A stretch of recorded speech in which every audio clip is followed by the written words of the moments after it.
Os deputados federais estão mobilizados para mudar a Constituição Federal e criar o semipresidencialismo, um sistema de governo caracterizado pela divisão de poderes entre o Executivo e o Legislativo. Acompanhe agora com mais detalhes o repórter Sátiro Salles. Uma proposta de emenda à Constituição PEC, que chegou à Câmara Federal, introduz na agenda política nacional mais um tema, que aos poucos entra nas conversas e debates.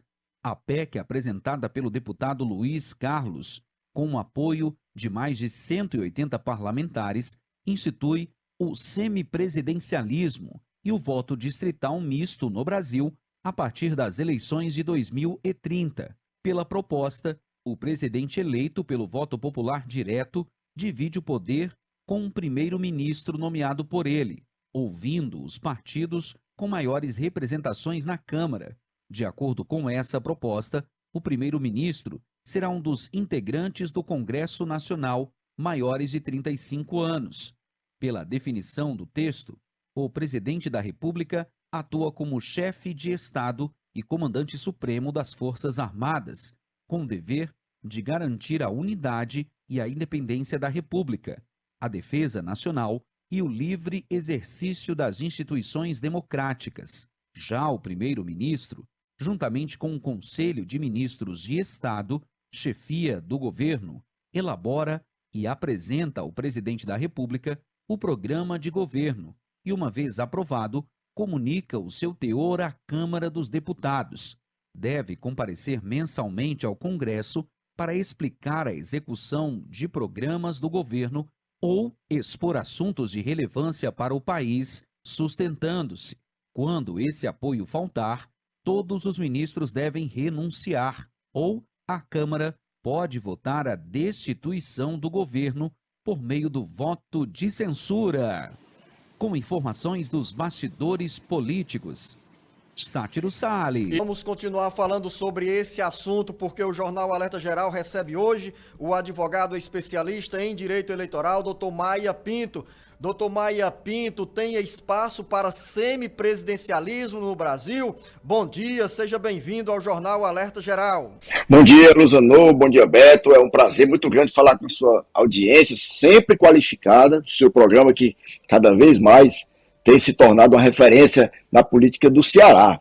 Essa PEC, Luzanô, tem possibilidade nenhuma de ser aprovada no parlamento. É mais fácil nevar no sertão do Ceará do que essa PEC ser aprovada. E o motivo é muito simples, Luzanô. A PEC pressupõe que o presidente da República vai ser a rainha da Inglaterra e a Câmara dos Deputados, não é o Senado, a Câmara dos Deputados governa o Brasil. Esse modelo que é importado, que só existe aonde? Esse semipresidencialismo? No mundo inteiro. Na esquina da Europa, que é Portugal. Não tem na Inglaterra, não tem nos Estados Unidos, não tem nenhum outro país relevante do mundo. É um Frankenstein. Ele tenta introduzir, romper a cultura, que nós temos a cultura de poder executivo muito forte. Para você ter uma ideia da nossa história, Luzano, nós tivemos o único país da América que se tornou independente com um rei. E o rei era filho do rei de Portugal. Nós tivemos dois impérios aqui. Então o nosso executivo é forte. Tivemos ditadura. O executivo é forte. Essa é a nossa cultura de 500 anos. Probabilidade de ser aprovada? Zero. Maia, por que essa leitura tão cáustica em relação à PEC? Claro que a proposta de emenda à Constituição chegou à Câmara Federal com a assinatura superior a 180 votos. Nessa leitura, é porque nós temos um Congresso Nacional, um Legislativo, que não está bem sintonizado com, vou dizer assim, com interesses maiores da população, principalmente no aspecto das emendas parlamentares. O semipresidencialismo daria ao parlamento maior força, principalmente na questão das emendas parlamentares, de definição dos rumos do dinheiro do orçamento da União. Daí surge também essa sua leitura, doutor Maia Pinto? Exatamente. Você foi do centro do debate, Luzano, como sempre. Todo mundo está falando das emendas, 54 bilhões. A PEC, ela transforma o orçamento todo todo vai ser uma emenda impositiva. O Centrão iria administrar, ao invés de 54 bilhões, ele iria administrar 1,2 trilhão de reais, que é o orçamento da União. Eles não iriam ficar com apenas as emendas, eles iriam ficar com o todo. Por isso é que não vai ser aprovado. Agora, se você perguntar, é um avanço institucional, o que aconteceu, Luciano, é que o nosso sistema quebrou. É um carro com motor batido. Quando foi que ele quebrou? Ele quebrou nos estertores, nos escombros do governo da Dilma Rousseff. Então, nós sempre tivemos presidentes, chefes de executivo fortes. Você vê Zé Sarney, Fernando Henrique, Lula 1, Lula 2, até a Dilma 1. Quando a Dilma perdeu o protagonismo, o Congresso aprovou as 3 emendas constitucionais que foram capturando o orçamento. Eu tenho uma visão um pouco mais evoluída em relação à participação parlamentar no orçamento. O deputado não é um bandido. Uma emenda parlamentar não tem escrito em canto nenhum, Luzano. Às vezes a imprensa critica muito a atividade parlamentar, mas não tem estudos nenhum mostrando que o Poder Executivo, Codevasp, ministérios que são ligados a emendas parlamentares no modelo antigo, que era voluntária, aplicavam o dinheiro melhor do que quando é a emenda impositiva. Pelo contrário, ela garante uma independência do parlamento, ela garante uma isonomia. Se você se recorda dos anões do orçamento, ganhou da loteria 200 vezes, todos os escândalos do Collor, tudo envolvia parlamentares. O mensalão, não tinha emenda impositiva no mensalão.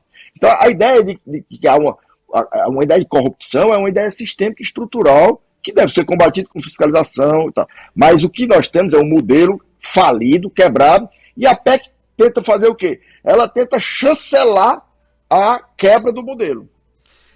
Nós estamos no Jornal Alerta Geral conversando com o advogado especialista em direito eleitoral, Dr. Maia Pinto, sobre essa nova linguagem que vai entrar no debate, na conversa de mesa de bar, que é a proposta de instituição do semipresidencialismo no Brasil. Também conosco, Dr. Maia Pinto, jornalista Beto Almeida. Bom dia, Luciano. Bom dia, doutor Maia. Doutor Maia, agora vamos lá.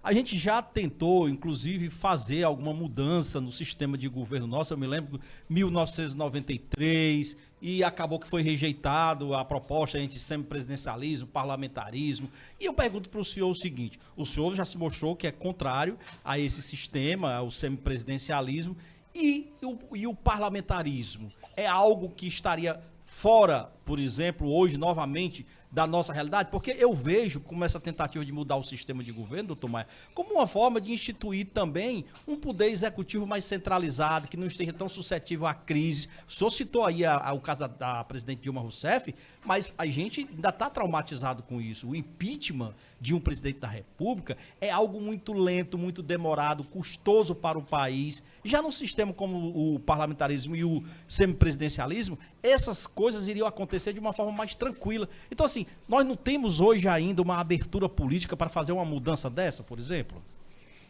Eu concordo com você. O Brasil usa o impeachment como uma forma de moção de falta de apoio do governo. Isso é verdade. Não é normal. Você tem uma taxa aí de 40% de presidente impeachmentado em pouco tempo, né? Você tem Collor, você tem a Dilma. Em algum momento ali, o Lula também flertou com esse movimento, o próprio Bolsonaro em determinado momento também. Essa é uma instabilidade estrutural do sistema e que talvez um modelo mais evoluído. Mas eu vou deslocar a causa do problema. Não é no presidencialismo, é na quantidade de partidos políticos. Então, se você sobe a barra, no mundo inteiro funciona assim, mas nos Estados Unidos você tem 2 partidos, na Alemanha você tem 6, talvez 4 com mais força. Na Inglaterra você tem 2, conservador e trabalhista, aí mais uns poucos. Se você coloca uma cláusula de barreira de 10%, você acaba o problema. E eu concordo com você, assim, não é normal o presidente ser eleito com 60% dos votos e 10% do parlamento. A gente teria que casar melhor o sistema proporcional brasileiro, ele é único do mundo, ele só tem aqui, não tem em nenhum outro lugar, esse sistema proporcional. Ele é muito ruim, ele se mostrou um desastre, ele se mostrou disfuncional. Mas eu vou deixar aqui um registro histórico. Nós tivemos um governo congressual que durou muito pouco tempo, um ano, e até o Joesley Day foi 1 ano e 2 meses. talvez tenha sido um dos melhores governos desde a da Constituição de 88. Eu estou me referindo ao Temer. Não tinha popularidade, o procurador da República desestabilizando, mas o que foi feito ali no governo Temer, em pouco tempo, é absolutamente fantástico como o parlamento pode responder. O que eu acho que falta, Beto, vou ser muito sincero com você, não existe projeto. O Lula não tem... O que é que o Lula mandou para o Congresso que não aprovou? O Bolsonaro mandou a reforma da Previdência, o Rodrigo Maia foi lá, topou e fez uma reforma boa. A reforma tributária, o Lula sem base nenhuma e sem vontade nenhuma, foi lá e tocou. Se o presidente tiver um projeto, o parlamento aprova.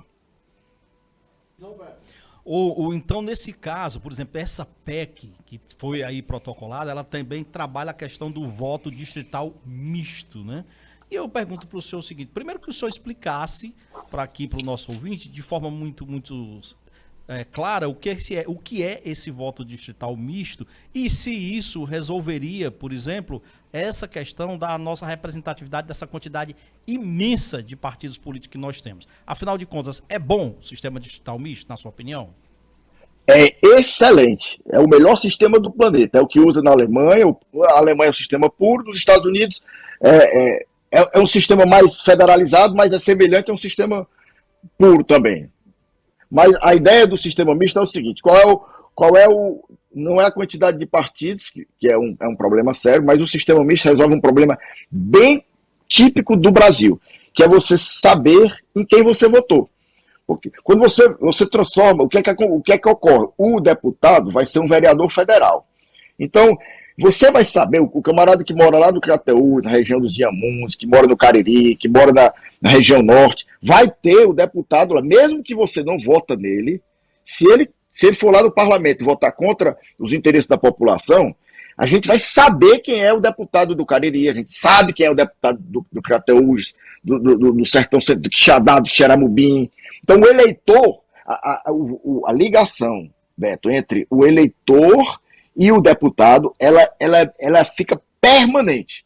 Todo mundo sabe quem é o deputado do Ceará, de Fortaleza, o deputado de Maracanaú, de Sobral, vai ser dividido em distritos.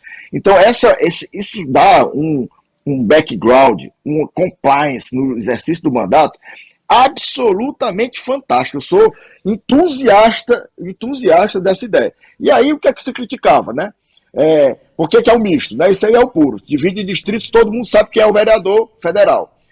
A questão mista é que muita gente criticava, com razão, as pautas que não são paroquiais. Por exemplo, meio ambiente, educação, saúde. Como é que o deputado que é lá, do determinado, do Solonópolis, vai compreender a educação nacional? Então, por isso que você vota, além do seu distrito, você vota em um outro deputado, que ele é misto, que vai envolver pautas da Previdência, defesa nacional, democracia. Então, esse outro parlamentar teria essa função de cumprir a agenda que não é necessariamente paroquial. Mas nesse caso aí, doutor Maia Pinto, do voto distrital misto, o eleitor teria uma força dobrada também? Votar num nome ali indicado pelo partido? Votar, claro que quando o senhor fala sobre esse fortalecimento da relação entre eleitor e deputado, no caso do distrital, porque o deputado está mais perto ali para ser cobrado, deputada, mas nesse caso, qual é o papel do eleitor? O eleitor teria uma força dobrada a caminho das urnas? Na verdade, o distrital vai tornar a eleição permanente. O deputado, por exemplo, o que é que acontece hoje? O camarada é eleito aqui do Eusébio, Maracanaú, aí ele faz um acordo, normalmente ele cruza, né? O deputado federal dá os votos no estadual, aí tem aquela dobradinha. O modelo funciona assim. Eu tenho 30 mil votos lá no Cariri, troco por 30 mil votos na região metropolitana, eu voto no estadual, tu voto no meu federal. O camarada que votou nele aqui, no cruzamento, ele não tem nem ideia. Tem deputado, Luzandor e Beto, que nem vai lá na cidade que ele recebeu o voto. Nunca foi lá na cidade. E é extremamente comum. Isso daí está resolvido. Ele não existe mais. Agora, o outro voto, que é o misto, por isso que eu prefiro distrital puro, para não ter esse problema. Eu prefiro distrital puro porque eu não consigo visualizar o fato de você ser de uma determinada região com não poder discutir educação, saúde, meio ambiente. Eu não entendo isso. Mas é muito importante, porque todo mundo no Ceará, o interior, você vai saber. Mesmo que o meu candidato do meu distrito seja derrotado, eu sei onde ele mora, eu sei onde a mãe dele mora, eu sei onde a irmã dele mora, a casa dele está ali. Então a campanha para o deputado vai ser permanente. Doutor Maia Pinto, quero agradecer a sua presença aqui no Jornal Alerta Geral, neste primeiro bate-papo que temos em 2025 e quero convidá-lo para sempre, quando estiver com um espaço na agenda, o senhor vir aqui conversar pessoalmente conosco sobre esses assuntos da política que interessam e despertam curiosidade para muita gente no nosso cotidiano, porque não dá para vivenciar, para viver e conviver sem se falar em política, porque é da política que saem todas as decisões que mexem com o cotidiano da população. O nosso bom dia e o nosso muito obrigado e um bom trabalho. Eu que agradeço, é uma alegria muito grande participar. Um abraço para você, Luzanor e Beto, e por sua audiência. Estou à inteira disposição. Na hora que você me convocar, estarei aqui imediatamente para atender o seu chamado. Muito obrigado. Muito obrigado, doutor Maia Pinto. Ao final do Jornal Alerta Geral, nesta edição, quero registrar a audiência da Francisca Dantas em Icó, da Cláudia em Crato, do Francisco Alzimar em Aracoiaba, do João na cidade de Icó, da Cícera em Grangeiro. Sabe onde é que fica Grangeiro, Beto? Não, Luciano, você vai fazer essas pegadinhas de novo, Cadê aquele mapa que eu já trouxe para o Beto Almeida? Camilo escondeu. O Luizinho está em Acopiara, a Regilânia em Campos Sales, a Maria em Russas e o Manuel em Viçosa do Ceará. Viçosa do Ceará que tem outro Manuel, Manuel Soares, radialista, lembra dele, Beto Almeida? Conhece, claro. Manuel também nos acompanha aqui no Jornal Alerta Geral. A você, Beto Almeida, uma boa sexta-feira, um bom final de semana, um grande abraço. Um bom dia a todos, um ótimo final de semana e até segunda.